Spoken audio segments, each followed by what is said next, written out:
سلامی دوباره از امن‌ترین کشور جهان، از مکزیک. از مکزیک بهتون سلام میکنم. امیدوارم که حالتون خوب باشه.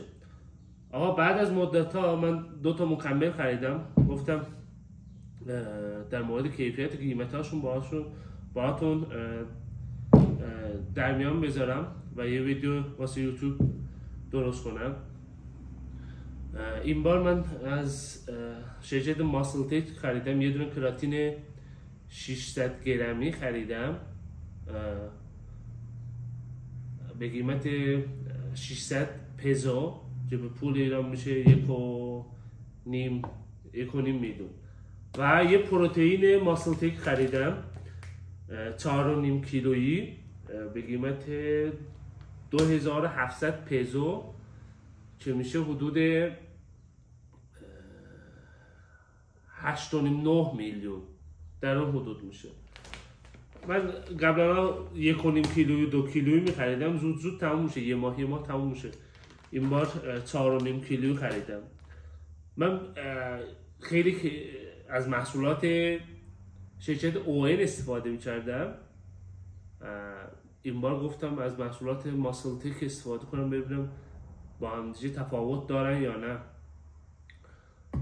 و اینکه اینا رو از والمارت خریدم، ON رو از کوسکو می خریدم. کوسکو و والمارت 2 فروشگاه خیلی بزرگ آمریکایی هستن که تو مکزیک هم شعبه دارن. و اینا رو از والمارت خریدم. بریم باز کنیم ببینیم چیا داره. این کراتینشه. اگه اینجوری باد داشته باشه این درش، یعنی کارخونه پلم کرده، دستساز نیست. و این پروتئین چاقو بیارم. این چاقوی من مال اوین زیپدار بود، خیلی راحت بود. این چطوری باید استفاده شد؟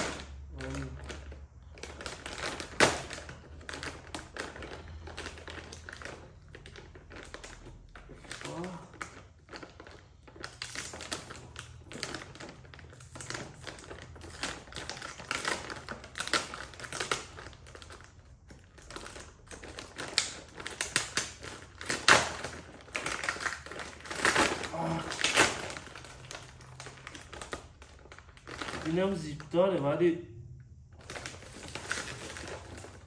خرابش کرده.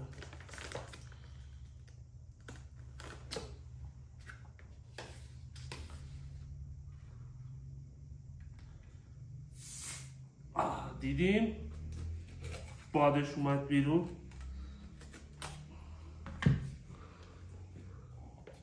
این کراتین همون پودریه، کریستالی نیست.